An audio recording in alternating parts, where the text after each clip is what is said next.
안녕하세요, 메슬로입니다. 오늘은 맨유에서 실패한 아쉬운 유망주 9인에 대해 알아보도록 하겠습니다. 정말 잘 알려진 안데르송, 마케다, 야누자이, 데파이와 같은 선수들은 과감하게 제외했다는 점 감안하고 봐주시면 감사드리겠습니다. 그럼 재밌게 봐주세요. 남아공 월드컵 최고의 스타이자 피치치 2회 수상에 빛나는 디에고 포를란. 이러한 그가 맨유에서 힘겨운 시간을 보냈다는 것은 누구나 다 아실 겁니다. 포를란은 일찍이 아르헨티나 무대에서 두각을 보이며 퍼거슨 감독의 눈에 띄어 2002년 맨유로 이적해왔습니다. 그의 이적료는 한화 약 120억 원으로 무명의 선수에게는 파격적인 투자였는데요. 포를란은 맨유에서 주로 백업으로 경기에 나섰습니다. 스탯만 보면 공격 포인트 생산성은 준수한 편으로 보이긴 하지만 전문가들의 평에 따르면 기복이 너무 심했다고 합니다.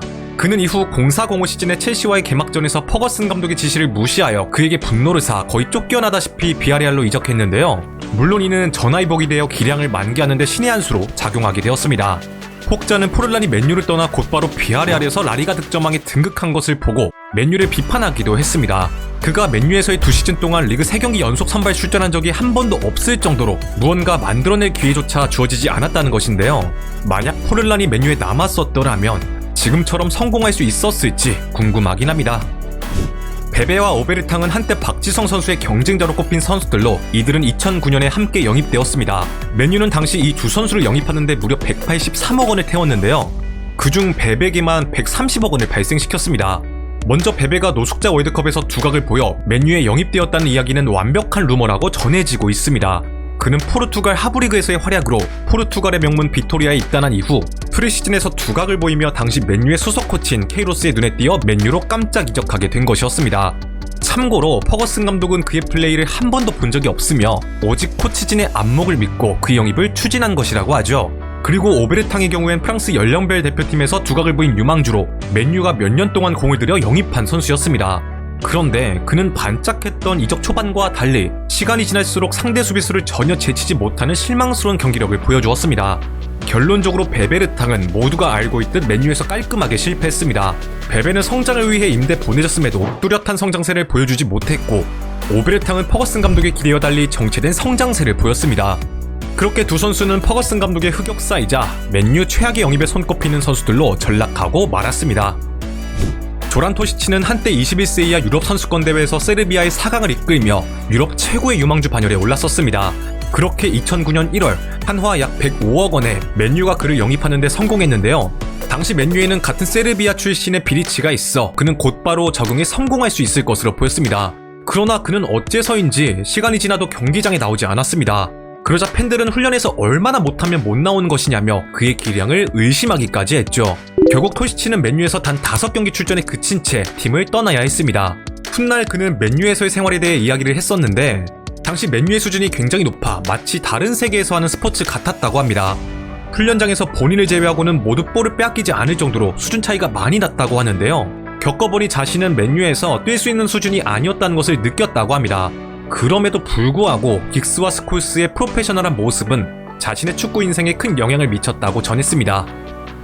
네덜란드 청소년 대표팀 출신의 비트너, 그는 공격적인 스타일의 풀백으로 2012년에 에브라의 장기적인 대체자로서 맨유에 영입되었습니다. 사실 그는 맨유가 이전부터 노렸던 베인스의 차선책으로 영입된 선수였는데요. 비트너도 애당초 맨유가 아닌 소튼 아약스와 이적 협상을 벌이고 있었습니다. 하지만 협상이 결렬되면서 왼쪽 풀백을 극구하던 맨유에게 하이제킹 당한 것이었죠. 그는 지난 11-12 시즌에 다수의 언론들로부터 LADBG의 올해 팀에 선정될 정도로 포텐은 확실히 인정받은 선수였습니다. 물론 맨유의 팬들에겐 성에 차지 않는 영입이었으나 비트너는 리그 4라운드 위건과의 첫 선발 데뷔전에서 1골 1도움을 터뜨리며 자신이 맨유에 영입된 이유를 실력으로 증명해 보였습니다. 그리고 첫 선발 경기에서 무려 경기 최우수 선수에 선정되는 영예를 안게 되었죠. 이에 에브라의 대체자가 아닌 경쟁자로서 큰 기대를 받기 시작했습니다. 그런데 그가 본래 전문 레프트백이 아니었던 터라 시간이 지날수록 수비력의 약점을 드러냈고 공수 전환이 빠른 프리미어리그에 전혀 녹아들지 못하는 아쉬운 모습을 보이기 시작했습니다. 결국 에브라에게 밀리면서 맨유에서 2시즌간 28경기만 소화한 채 러시아의 디나모 모스크바로 이적하게 되는데요. 이러한 이유로 모두가 그의 맨유 커리어는 실패했다고 이야기하지만 비트너 본인은 무려 맨유라는 클럽에서 30경기나 가까이 뛰었다며 프리미어리그 도전기는 절대 실패하지 않았다는 긍정적인 자세를 취하고 있습니다. 닉 포웰은 공격형 미드필더임에도 불구하고 잉글랜드 하부리그에서 뛰어난 득점력을 보이며 한때 램파드의 후계자라고 불린 유망주였습니다. 그는 유망주들의 화수분인 크루 알렉산드라에서 정통 스트라이커가 아님에도 시즌 전체 45경기에 16골을 기록, 리그2를 제패하며 팀을 리그1으로 승격시키는데 1등 공신 역할을 했습니다. 이에 리그2 올해의 선수, 올해 유망주를 석권하면서 잉글랜드 내에서 명성을 얻기 시작했죠. 그러자 프리미어리그의 네로라는 클럽들이 그에게 접근해왔고 2012년 포웰은 최종적으로 맨유 이적을 선택했습니다. 그는 훗날 퍼거슨 감독만 보고 맨유로 이적을 선택했다고 밝혔는데요. 하지만 퍼거슨 감독이 이 시즌을 끝으로 은퇴를 해버렸고 후임 모예스 감독은 포웰을 전혀 기용할 생각이 없어 보였습니다. 따라서 그는 이때부터 임대를 전전하기 시작했습니다. 설상가상으로 이 시기에 큰 무릎 부상을 당하는 악재까지 찾아오게 되죠. 시간이 지나 닉 포웰은 인터뷰를 통해 맨유에 있는 동안 전혀 소속감을 느끼지 못했다고 이야기했습니다. 항상 2군과 1군을 맴돌았다고 하는데요. 그리고 어느 곳으로 합류해야 되는지 항상 당일 통보를 받다 보니 매번 훈련에 늦을 수밖에 없었고 이로 인해 벌금도 계속해서 물 수밖에 없었다고 합니다. 마지막으로 퍼거슨 감독의 은퇴와 함께 자신도 내리막을 걸었다고 이야기하며 억울함을 표출했습니다. 제임스 윌슨은 주력이 장점이었던 스트라이커로 긱스가 임시 감독을 맡던 시절 혜성같이 등장하여 긱스의 황태자라고 불린 선수였습니다. 그는 일찍이 동나이 때 최고 수준이라는 평가를 받았습니다.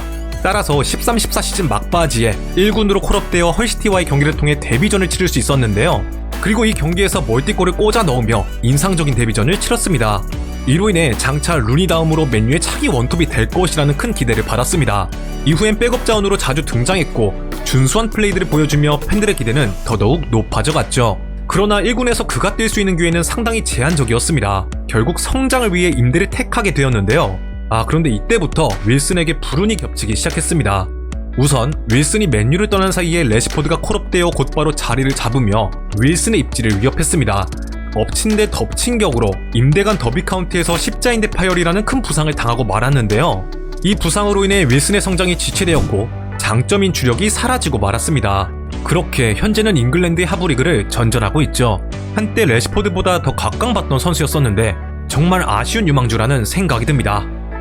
자, 이들은 한때 퍼리치 라인을 대체할 유망주들로 각광받았던 선수였습니다. 유망주 육성에 적극적이었던 바날 감독은 프리시즌서부터 이들을 적극 기용하며 장차 맨유의 주전 수비진으로 키우고자 했습니다. 그리고 프리시즌 경기에서 퍼리치 뺨치는 실력을 보여주면서 이들은 맨유 팬들의 마음을 정말 살랑이게 만들었는데요. 이들은 14-15 시즌 맨유의 수비진이 부상병동으로 붕괴된 틈을 타 출전 기회를 얻을 수 있었습니다. 그리고 짧지만 굉장히 좋은 경기력을 보여주며 맨유 팬들의 마음을 잠시나마 들뜨게 만들었죠. 특히 맥네어의 경우엔 아직까지도 회자되는 호수비와 부상 투혼을 보여주며 팬들로부터 찬사를 받기도 했습니다. 그러나 이들은 경험 부족 때문인지 점차 부족한 실력을 드러내기 시작했습니다. 블랙캣의 경우에는 신체적인 강점이 뛰어난 선수임에도 불구하고 신체 경합에서 밀리는 모습을 보였는데요. 결국 바날 감독 경질과 함께 이리도 입지를 잃어버리며 이적을 떠나야 했습니다. 현재 들어서 이들에 대한 평가는 프리미어리그에서 뛸 만한 포텐은 아니었다는 의견입니다. 블랙캣은 이후에 기대보다 성장하지 못해 현재 MLS에서 뛰고 있고 맥네어의 경우 챔피언십 리그에서 뛰고 있는데요. 그런데 맥네어는 가끔 프리미어리그 팀들과 링크가 돌 정도로 2부 리그에서는 나름대로의 실력을 발휘하고 있다고 합니다. 맨유는 퍼거슨 감독 시절부터 유스 출신의 선수들을 많이 콜업하여 유망주들을 적극적으로 기용하는 모습을 보였습니다. 그런데 그만큼 맨유에서 자리 잡지 못하고 떠난 유망주들도 굉장히 많았는데요. 위에 몇몇 선수들 외에 데런 깁스나 클레벌리, 이글스를 예로 들 수 있을 것 같습니다. 이 선수들도 이 편에서 다시 한번 다뤄봐야 할 듯 싶네요. 혹시 여러분들은 맨유에서 어떤 유망주가 가장 아쉬웠나요? 댓글로 적어주시면 다음 영상을 만들 때 참고해보도록 하겠습니다. 자, 오늘의 영상은 여기까지입니다. 재밌게 보셨다면 좋아요와 구독을 부탁드리며 다음에는 더 재밌는 컨텐츠로 찾아뵙도록 하겠습니다. 감사합니다.